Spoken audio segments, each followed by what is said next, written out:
네, 안녕하십니까. 오늘 좀 이 토론의 마지막 피나레를 맡은 좌장을 맡은 이재석입니다. 반갑습니다. 사실 지금 이 시간이 이 이후에도 없어 행사 프로그램이 있어갖고 조금 시간을 단축을 해야 되겠는데요.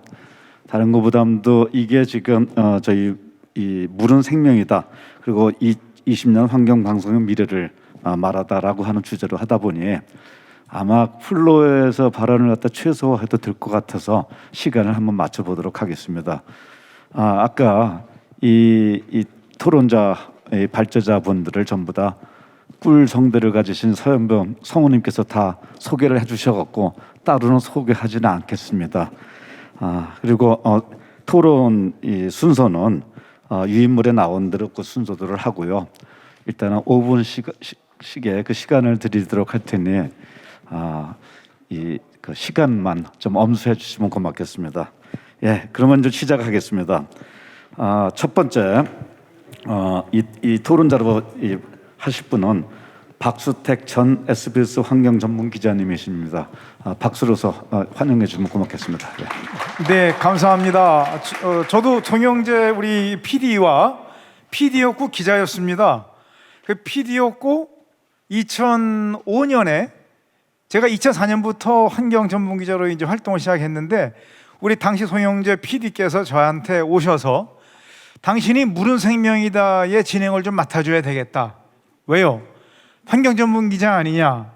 그러면 당신이 보도에서 뛰고 우리 제작 프로그램에서 함께 띄워주면 이름하여 시너지 효과가 오를 수 있겠다. 이렇게 제안을 하셨어요. 그래서 제가 조을지의 물은 생명이다의 MC라고 그랬죠. 사회역을 3년을 했습니다. 근데 그걸로 해서 저를 기억하시는 분들이 굉장히 많았어요. 2005년, 6년, 7년, 3년 했거든요. 비유를 이렇게 말씀을 드리겠습니다. 저는 기자하고 기자는 보통 뉴스가 1분 반짜리 합니다. 했는지 안 했는지도 몰라요. 금세 잊어버립니다. 물은 생명이다 20분 했거든요. 그래서 제가 취재한 것을 뉴스에서 취재한 것을 물은 생명이다에 던지면 여기서 제작을 하셔서 또 버려주십니다. 판을. 그래서 이걸 이제 이를테면 군대 용어로 얘기를 하면 저는 소총 들고 빵빵 쏘는데 뒤에서 박격포를 쏴주시는 거예요.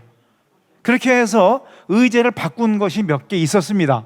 상당히 있죠. 예를 들어서 시화호의 오염 문제, 또 주변의 난개발 문제. 그리고 기억하십니까? 지금 충남 서천이 뭐가 됐어요? 환경 관련 시설이 2개 들어가 있죠. 국가기관이. 그거 충남 서천의 장안갯벌이 망가졌다고 거기를 메워서 산단을 만든다고 할 때에 개발 사업이죠. 그때 지역의 환경단체 분들이 저한테 문제를 주셔서 제가 가서 취재해 보니까 갯벌 안 죽었네. 그래서 제가 뉴스를 하고 물은 생명이다에 던졌더니 물은 생명이다에서 또 대포를 쏴주시고 그 이후에 이 의제가 다른 언론 매체들이 받아가지고 의제가 됐고 노무현 대통령이 2007년에 거기 오셔서 이거는 여기다가 정부에서 뭐 이런 생태 관련 시설을 놔드리면 안 되겠습니까? 해서 지금의 서천이 그죠? 생태도시가 된 겁니다. 충남 서천에 충남 서산에 가로림만이라고 있습니다. 가로림만에 물범이 사는데 거기도 물 환경이 좋은 곳입니다. 근데 그것도 현지의 환경활동가 또 주민분들께서 저에게 제보를 주셔서 제가 취재를 했고 역시 그거를 다시 물은 생명이다가 받아서 2번인가 한 걸로 기억합니다. 역시 의제가 그죠? 여러 번 했대요. 자, 이렇게 돼서 결국은 방송 언론이 우리 나라에 우리 국민에게 할 수 있는 기여할 수 있는 것이 무엇이냐죠. 바로 우리 국민들의 삶의 무대가 되고 우리 후대가 누려야 될 우리 이 국토, 우리의 환경을 지키는 공익적인 가치를 실현하는 거. 이게 지상파 방송의 역할 아닌가? 근데 저는 환경 전문 기자로서 뛰었고 그다음에 우리 송영재 PD가 물은 생명에 대해서 뒤를 받쳐주고 저는 그때 2000년대 5년서부터 2010년까지가 아주 행복했습니다. 한수경 국장께서 세계 각 나라의 사례를 말씀해 주셨는데 저도 방송인 출신으로서 참담하고 오늘 이번 기회를 빌어서 우리나라의 방송 정책을 펴는 사람들, 그리고 각 방송사의 사장들, 그리고 간부들, 뭐 좀 우스개 할까요? 무엇이 중헌디? 네, 뭐가 중하냐 하는 겁니다. 제가 이런 생각을 해봤어요. 경제 좋은데 그 경제의 바탕이 되는 것이 환경이더라. 그리고 경제의 산업에 들어가는 많은 그 자원 중에 물이 중요한데 그 물은 어디서 오나? 하늘에서 오고 강에서 오더라. 그 자원의 원천을 우리가 망가뜨려서 당장 뭐 이득은 볼 수 있겠지만 그게 영속적인 이득이 되겠는가? 자, 그렇다면 여기에 이 자리에 모여 계신 강살레기 활동을 하시는 활동가 또 시민 여러분 하고 저희 방송인 또 언론인들하고 이런 면에서는 좀 전략적인 제휴가 필요할 것 같아요. 저는 기자 생활할 때 그렇게 얘기했습니다. 이런 거야말로 아름다운 담합이다. 담합 아시죠? 짬짬이 우리 짬짬이 하시자고요. 그래서 강을 지키고 환경을 지키고 그다음에 우리와 우리 후대가 살아가야 될 이 국토 환경, 지구 환경을 지키는데 이거 누가 알아줍니까? 절대로 다른 사람들이 안 알아줍니다. 여기 계신 분들 또 이 자리에 계신 분들이 알아주죠. 그럼 알아주는 사람들끼리 서로 힘을 모으자, 선의의 짬짬이를 좀 하자, 이렇게 말씀을 드리고 있습니다. 제가 간만에 마이크 잡았거든요. 할 말 많은데 일단 5분 1차로 여기까지 마치겠습니다. 감사합니다.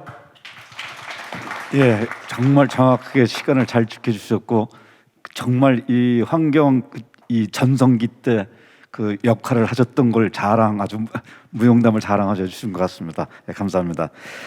다음 최수경 금강생태문화연구소 소장님께서 발언해 주시겠습니다.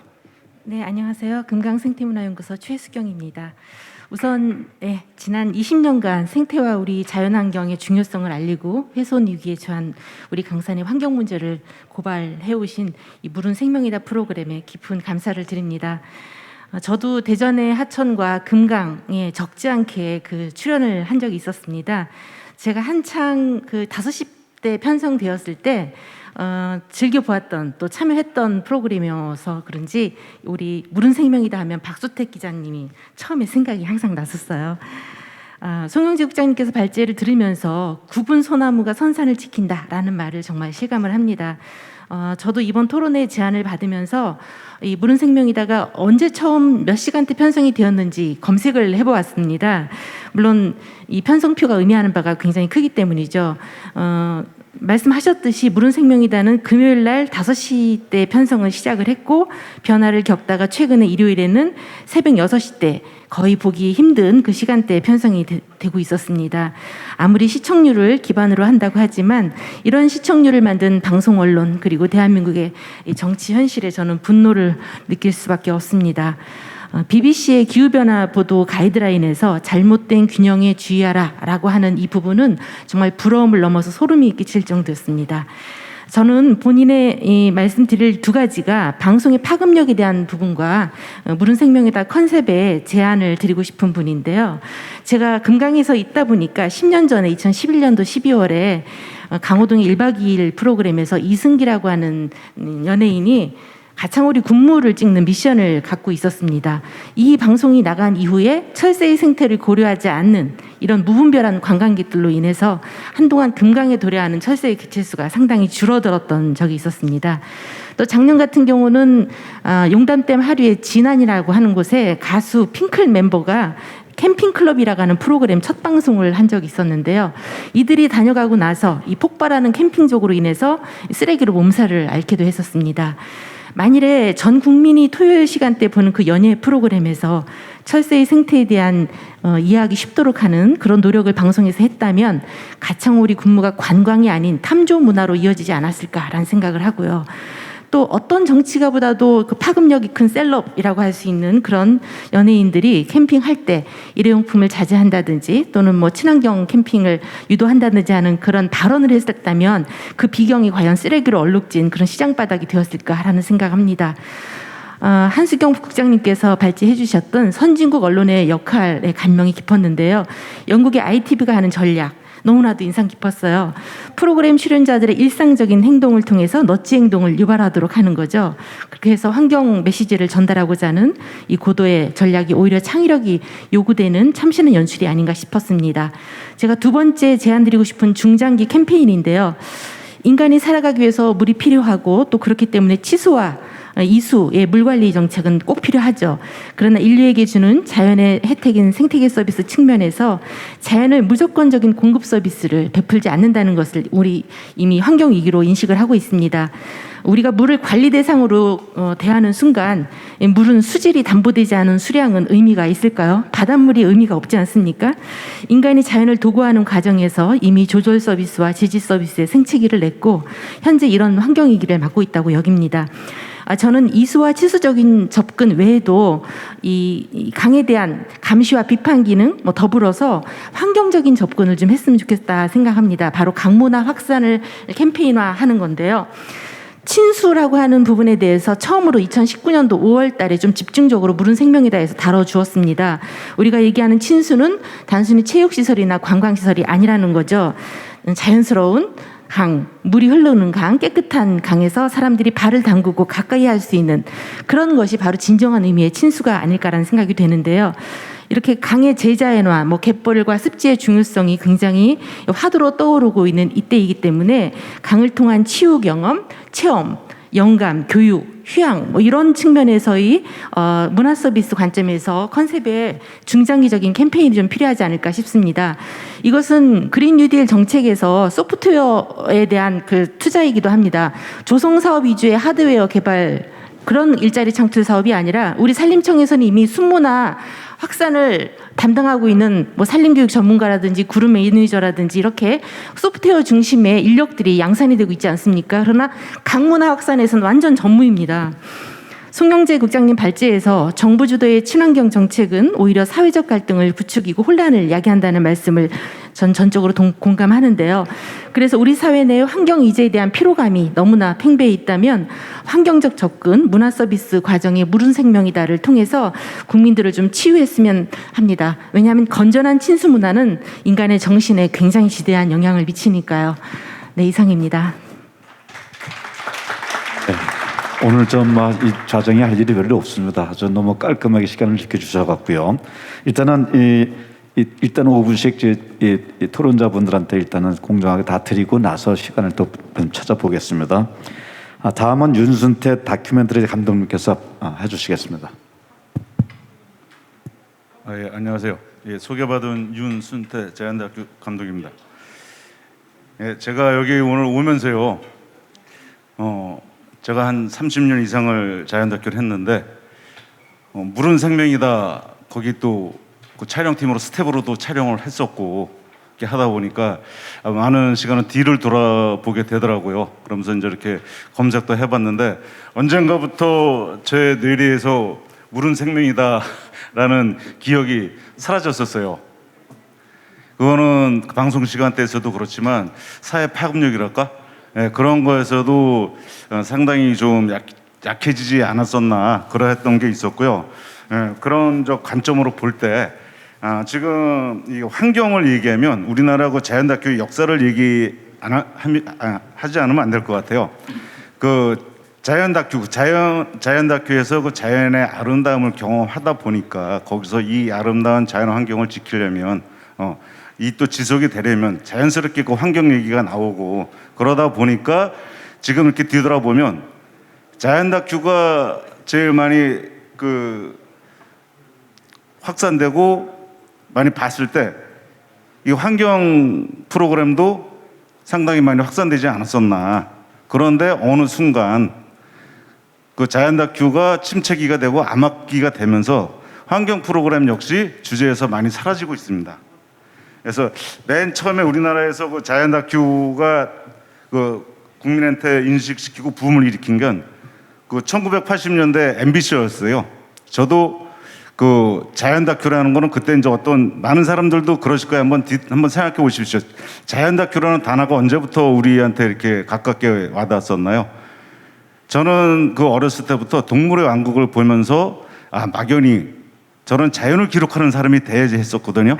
그런데 어느 날 MBC에서 어미새의 모정이라는 그런 우리나라 그 자연 다큐를 방송했는데 거기에 그 뻐꾸기가 딱새 둥지에 낳는 탕랑 그게 있었어요. 지금은 물고기가 물속에서도 꼭지 아래다가 알을 낳는 탕란이 있지만 그 당시는 그게 상당히 획기적이고 충격적이었거든요. 그때부터 저도 자연은 아프리카나 외국 바다에만 있는 게 아니라 우리나라에도 있구나 하면서 그때부터 이제 자연에 관심을 많이 갖고 저도 이제 이쪽으로 이렇게 참여하게 됐습니다. 그때 그리고 이제 그쪽으로 MBC에서 붐을 일으키다 보니까 상당히 많은 그 자연 다큐가 제작이 됐었죠. 그리고 MBC에서 그렇게 시작이 된 거는 그 KBS로 연결이 돼서 KBS가 그 동강댐 백제할 때 그때는 환경 스페셜이라고 이렇게 확정되기 전에 동강 그때 김대중 정부 시절 동강댐 그거 하면서 그냥 동강의 아름다움 거기서 이렇게 보면은 그때는 뿅대라고 했죠. 뿅대가 뭔지 몰랐었는데 그때 절벽에서 비오리가 산란하고 번식하는 거 그런 걸 찍으면서 많은 사람들이 동강댐 그런 게 이슈화되지도 않았었는데 야 우리나라에 저렇게 아름다운 데가 있어. 그래서 그 한편에 그 자연 다큐가 방송이 되면서 많은 사람들이 인지를 하고 그 이후로 사람들한테 자연의 아름다움이 그 광고가 되면서 저것에 댐을 지면 안 되겠다. 그러면서 그 환경에 대한 인지도가 그때부터 슬슬 이렇게 시작되지 않았을까 그렇게 생각을 하고 있습니다. 그래서 그 환경 다큐가 됐고, 근데 이 환경 스페셜이 지금은 방송이 안 됐죠. 그거는 제가 한번 좀 이따 제 나름대로 그리고 이거를 하기 전에 아까 이제 여기서 이렇게 몇 분이 그 발표를 하셨는데 저는 그 어떤 기획자나 경영자가 아니고 그 촬영을 그 현장에서 있다 보니까 현장에서 이렇게 봤던 그런 시선으로 말씀을 드리겠습니다. 그리고 그 SBS 이제 물은 생명이다. 그거는 저도 여기 아까 말씀드렸지만 제가 또 수중 촬영을 하다 보니까 물에 연관이 많이 되다 보니까 그 물은 생명이다 거기 스텝으로 많이 참여를 했습니다. 그런데 그것도 지금 제가 물은 생명이다 하면서 이렇게 느꼈던 게 제가 이따가 KBS하고 SBS 이거 같이 말씀드리겠습니다. 그리고 MBC에서 또 요 세 가지 사건이 KBS에서 환경 스페셜이 사라진 거, 그리고 SBS 물은 생명이다에서 우리 여기 박수택 기자님도 계시지만은 갈등을 일으켰던 요인, 그리고 MBC에서 제가 6m의 비밀해서 그 최성호 PD 많이 아실 겁니다. 최성호 PD님하고 같이 제작을 하기로 했었는데 여기서 공통적인 게 뭐냐?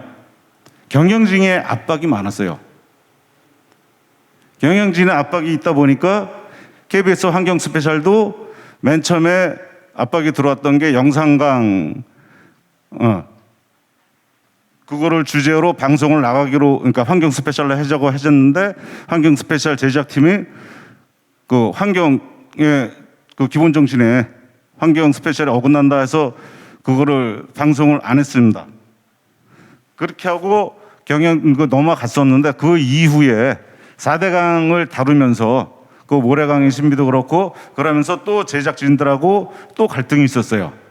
그때 저는 그 같은 스태프들하고 같이 있다 보니까 이런 가벼운 얘기를, 그러니까 가벼운 얘기가 아니라 딴 데서 하지 못하는 얘기는 우리는 동료로서 아쉬워서 이렇게 많이 얘기를 했었거든요. 그리고 또 박수택 기자님이 그 SBS 물은 생명이다 거기 계실 때 거기서 또 이제 저는 그때는 없었지만은 그때 들었다니까 거기서도 경영진의 갈등으로 결국은 박수택 기자님도 다른 곳으로 자리를 옮긴 걸로 알고 있습니다. 그리고 MBC에서 최성호 PD도 자리를 옮겼고, 그리고 EBS 이것도 환경 그 프로그램이 EBS에 하나뿐인 지구 있는데, 하나뿐인 지구에서는 어떤 환경보다는 그 자연의 아름다움 그런 쪽으로 이렇게 많이 했었고, 예, 거기에서는 어떤 게 목적성을 갖고 이렇게 하는 것보다는 우리 자연을 많이 알려주려고 했던 것 같습니다. 그리고 또 하나 YTN의 녹색의 꿈이라고, YTN에서도 환경에 대해서 이렇게 많이 하고 있는데 YTN도 지금 그렇게 많이 주목은 받지 못하고 있습니다. 예, 근데 줄여주시면 고맙겠습니다. 예? 시간 좀 줄여주시면요. 죄송합니다. 예. 아무튼 그 자연 다큐가 침체기가 된 이유는 지금 이렇게 말씀드렸던 것처럼 경영진에 이렇게 압박이 상당히 많다 보니까, 예, 이게 침체기가 됐고, 그러면서 지금 자연 다큐도 많이 그 쇠퇴된 걸로 알고 있습니다.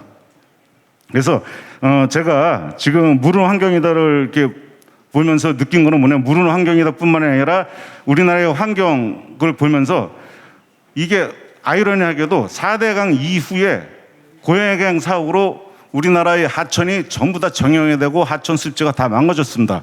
그런데 이 환경 그 프로그램이 침체기가 된 것도 그 시기랑 이렇게 거의 맞아 떨어지는 것 같아요. 그러다 보니까 제가 하나뿐이 안 남은 이 무른 환경이다 팀들한테 한번 부탁드리고, 건의드리고, 그리고 여기 우리 계신 시민들한테 한번 말씀을 드려서 응원이 되게 하고 싶은 건 뭐냐면, 어쨌든 간에 이 제작의 독립성, 조직의 독립성을 유지해서 무른 생명이다가 20년 이끌어온 이 무른 생명이다가 어떤 그 세월에 그것만 논의하는 게 아니라 아침 새벽 6시에 나가는 게 아니라 골든타임에 옛날 환경 스페셜처럼 해서 자리를 잡을 수 있도록 할 수 있는 이 계기가 되었으면 합니다. 예. 이거 감독님께서 하고 싶은 말씀이 너무 많으셨던 것 같습니다. 이게 이런 기회가 또 자주 있어야 될 것 같습니다. 이 마지막으로 이 강호열 한국 강살리기 네트워크 조직위원장님께서 마지막 토론해 주시겠습니다.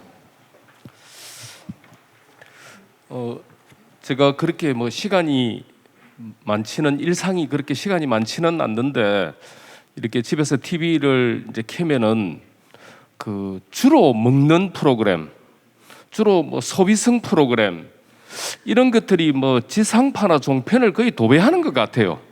그런데 지금이 국가 사회적으로 기후 위기의 시대고, 지금 광역시도가 비상행동을 선언하고, 또 국회나 대통령이 이 문제를 세계 정상들이 심각하게 이야기하고 있는 이 국면에도 그 공공방송에서는 이 위기와 불편한 진실은 이야기하지 않고 주로 먹는 프로그램, 연예인들이 뭐 3박 4일 다니면서 여기 털어도 먹는 거, 저기 털어도 먹는 거, 이게 이제 우리의 현실이에요. 그러니까 지금 우리의 가소비가 얼마나 우리 그 지구 사회에 미치는 영향이 얼마나 큰지, 이 문제가 얼마나 되는지에 대해서 그 심각성이나 깨달지 못하고 있다는 느낌이 들고요. 지금은 좀 이제 방송이 제자리를 찾기 위해서 노력하고 있지만은 결국은 뭐 경영진의 압박은 정권의 압박이다라고 볼 수밖에 없습니다. 지배구조 체계의 문제일 수밖에 없다, 이런 부분들이 볼 수 있습니다.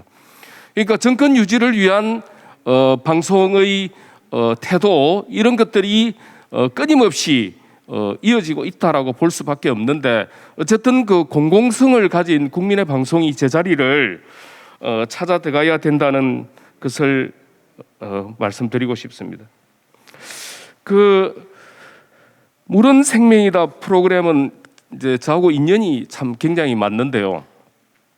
그 우리 한국 강살리기 네트워크는 5대강 유역에 한 300여 개의 풀풀이 시민사회가 함께 어우러져서 강하천 살리기 운동을 하는 그런 네트워크 조직입니다. 그러면 보통 우리가 뭐 강의 날 때 하면 숙박이 한 600, 700명 되고 뭐 연간 참여 인원이 한 3,000명 되는 그 전국의 강 살리기 운동의 시민사회의 그 총화라고 볼 수 있는데, 이제 코로나 국면으로 오늘 대표단들만 오셨지만은 이 풀뿌리 단체에게 에너지와 영향을 미치고 방향을 줬던 게 저는 이 물은 생명이다라는 프로그램이었다는 생각을 좀 해요. 부산에 이제 예를 들어 보면은 제가 이게 방송 때가 6시 때로 가고 지역의 외주가 통폐합되고 서울로 본사로 올라가고 할 때 이게 나중에 자료를 구하기도 어렵겠다 싶어서 PSB 그 물은 생명이다 관련 그 영상 파일을 제가 통째로 샀습니다. 그래서 제가 오기 전에 과연 부산에서는 어떤 것들이 방영되었는지를 제가 리스트를 한번 정리를 해봤어요. 근데 거기에 보니까 되풀이되는 녹조 문제, 춘천, 동천, 대천천, 자강천, 수영관, 또 민간 거버넌스 부산 하천 10년, 또 일본에 우리가 같이 가서 함께 촬영했던 적도 있습니다. 비아오 촬영.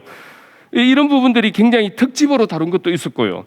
이런 것들이 그 지역의 풀뿌리 운동을 하는 단체들이 그 강을 세밀하게 들여다보고 그 강에 대해서 함께 알리면서 이해하고 공부하는 과정이 되었고, 또 그것이 그 지역의 시민사회에 미치는 영향으로 강에 대한 관심을 끌어내는 과정들이 많이 있었습니다. 그래서 굉장히 이제 저는 또 활동을 부산에서 하고 있는데, 부산 하천 살리기 시민운동본부의 그 성장과 PSB 물은 생명입니다가 좀 함께 좀 살아왔다. 그리고 그것은 지속적인 변화의 여정에 좀 있었다고 좀 생각을 하고요. 이제 가장 최근에 제가 마을에서 활동하고 있는 대천천 네트워크 8월에 물은 생명이다 하고 저희들이 상류 수원지부터 낙동강 하루까지 전부 그 영상을 담았는데, 제가 20년 대천천 운동을 해서 3, 4급수의 물이 1급수로 바뀌고 지금은 어느 개체수가 300마리 이상 돌아오는 자연하천으로 바뀌었습니다.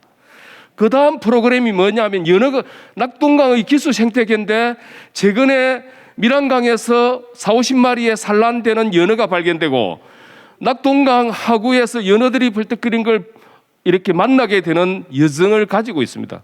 그래서 이게 미미하지만은 어쨌든 이제 프로듀서님이 박제가 되었다 하니까 저도 본 지가 오래되었구나, 또 이게 그런 인식에서 참 공감대를 갖게 되긴 하는데 안타깝다 이런 생각이 많이 듭니다. 그래서 그것이 풀뿌리와 강하천의 지역사회에 미치는 영향에 있어서는 평가되지 못한 지점이 있다.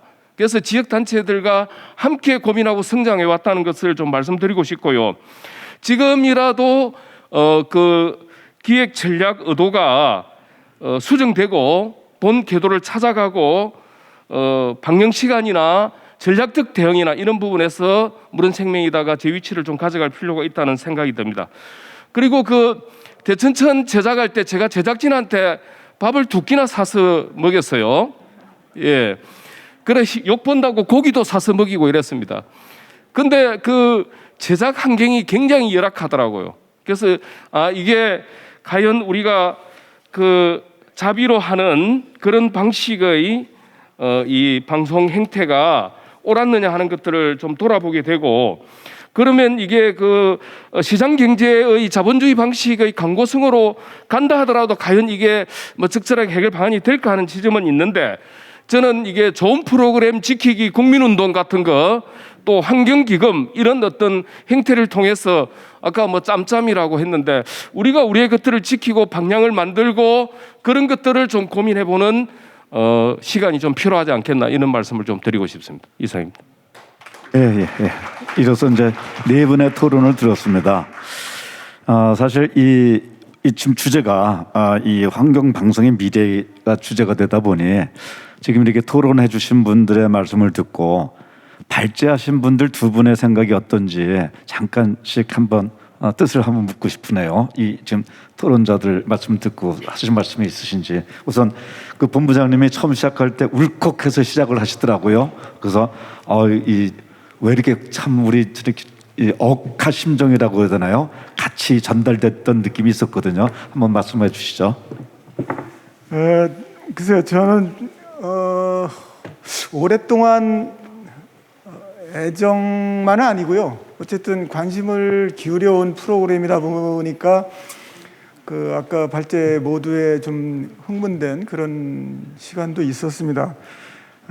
그러다 보니까 이제 꼭 말씀드려야 될 걸 몇 개 놓친 게 있어요. 그걸 말씀드리는 걸로 뭐 질문이 저한테 구체적으로 드는 건 아니기 때문에 질문 대신한 그런 답변 시간을 활용해 보겠습니다. 지상파 방송이 아까 제가 발제 때는 사회적 책무 공공성을 완수할 길을 찾아야 된다고 말씀드리기만 했어요. 근데 그 길이 있습니다. 지금 어차피 광고 시장이 제대로 안 들어가요. 이럴 때면 아까 토론자 분 중에서도 말씀하셨지만 적극적으로 공격적으로 에세이 탐으로 들어가야 됩니다. 8시 뉴스 전 30분 주말 혹은 뭐 8시 뉴스 끝나자마자 30분 일요일 날 뭐 이런 공격적인 편성을 펼치면서, 그리고 요즘은 이제 오히려 미디어 기업보다도 일반 기업이나 일반 자본가 중에서 좋은 뜻을 가지고 있는, 세상을 위해서 뭔가 기여를 하고자 하는 길을 찾는 그런 분들이 많은 걸로 알고 있습니다. 그런 건전한 기업을 찾아서 공격적으로 함께 캠페인을 하자고, 캠페인 존을 편성하고 들어가는 전략, 이런 것들이 필요한 시점인데 너무 근시안적으로만 편성 정책을 담당하는 경영진들이 하고 있어서 그냥 정말 올드 미디어를 그치지 않고 레거시 미디어로 전락해가는 꼴이 정말 답답합니다. 그리고 이게 SBS의 문제만은 아니고 KBS나 MBC도 마찬가지고, 이 공영방송임에도 불구하고 상업방송을 쫓아서 상업주의에 함몰돼 버려요. 그게 지금 제일 큰 문제가 아닌가, 우리 전반적인 미디어 시장에 있어서 제일 큰 문제가 그게 아닌가 싶고, 또 그들이 그렇게 상업주의에 물들면서도 핑계거리가 확실하게 있습니다. 디지털 뉴미디어가 우리를 잠식하고 있다. 그걸 핑계로 해서 똑같이 상업주의 전선에 뛰어드는데 그건 아니에요. 정반대 전략으로 빠져야 돼요. 그래야지 살 길, 그러니까 자기의 정체성을 제대로 유지해야지 살 수 있는데 그걸 놓치고 있는 게 참 안타깝습니다. 근데 그것을 경종으로 울릴 수 있는 거는 여러분들입니다. 시청자 여러분들, 그리고 주권을 가지고 있는 주권 행사자 시민들이 그것을 끊임없이 요청하고 요구해야지 그들이 움직일 수 있어요. 마지막으로 부탁드리는 것은 정말 올드미디어라고 내박쳐 두시지 말고 관심을 갖고 한마디를 꼭 하십시오. 너희들 그러면 안 된다. 너희들 제 모습을 찾아라. 라는 말씀을 꼭 해주시기를 부탁드리겠습니다. 고맙습니다. 예. 제가 이 중간에 또 사과 말씀을 드릴 거는 뭐냐면, 프로 계신 분들도 하고 싶은 말씀이 많으실 텐데 시간상 이거 끝나고 이 발제 토론자 분들 얼굴 아시니까 직접 한번 개인적으로 하시고요. 이제 한수경 국장님. 예. 네. 토론도 잘 들었고요. 제가 이 발제를 준비하면서 제일 안타까웠던 게 그러니까 기후 위기를 비롯한 환경 문제가 이제 정말 전 인류의 생존을 위협하고 있는 상황인데, 우리나라 방송들은 이에 대한 아무런 준비와 대처가 되어 있지 않다는 느낌을 많이 받았어요. 우선 기본적으로 방송사의 기획과 운영하는 이 과정에서부터 환경 철학이 어디에도 들어가 있지 않다는 사실이 너무나 안타까웠고, 사실 그런 부분들이 반영이 되기 때문에 환경 프로그램들이 제대로 지금 설 수 없는 조건인 것 같다라는 부분이 너무 안타까웠었습니다. 아까 윤수태 감독님께서 잠깐 또 말씀하셨지만 제 이제 발제 자료에도 좀 자세하게 써 있긴 하지만, 환경 스페셜이 이제 폐지되게 된 과정을 보면 그 당시에 있었던 그 정부의 외압이라던가 이제 이런 내용들이 분명히 있었거든요. 4대강 사업과 관련된 이제 그거를 제작진들이 거부했던 사례가 있고, 또 이제 그걸 비판하는 방송을 내려고 했더니 그게 뭐 아무도 알 수 없는 아무도 이유를 알지 못한 채 이제 연기가 계속되는 상황들이 있었다던가 하는 그런 일들이 있다가 결국은 이제 폐지가 되는 수순을 밟았었는데요. 그 BBC가 너무나 이제 훌륭한 방송사잖아요, 여러 가지로. 근데 높게 평가받고 있는 것 중에 하나가 독립성을 지키고 있다라는 부분이더라고요.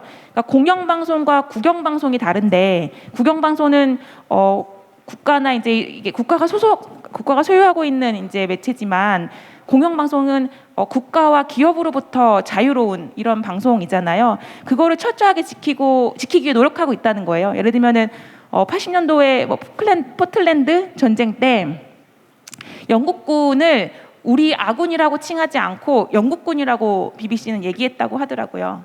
네, 이제 그 정도인데 우리나라의 특히 공영방송들이 이 정부의 입김이나 입맛에 굉장히 많이 휘둘리고 있는 것 같아요. 그렇기 때문에 어떤 사회를 비판하는 다큐멘터리들 또 이런 환경 프로그램들 이런 것들이 더 좀 설 자리가 없는 것이 아닐까 싶은데요.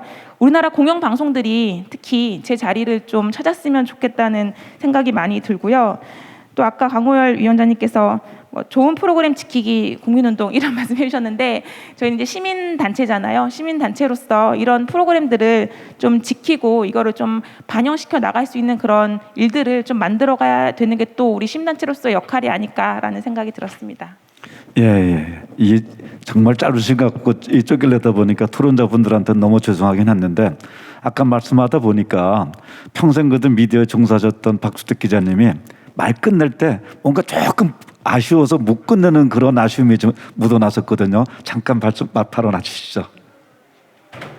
제가 주제넘게 결론 비슷하게 될 것 같아요. 오늘 이런 자리를 열어주셔서 저 SBS 출신인데 정말 눈물 나도록 감사합니다. 저희가 몸담았던 방송에 저희가 애정을 기울여서 뛰었던 프로그램을 여러분들이 알아주시고 하니까 정말 저도 감격스럽습니다. 근데 이렇습니다. 방송의 주인은 누군가?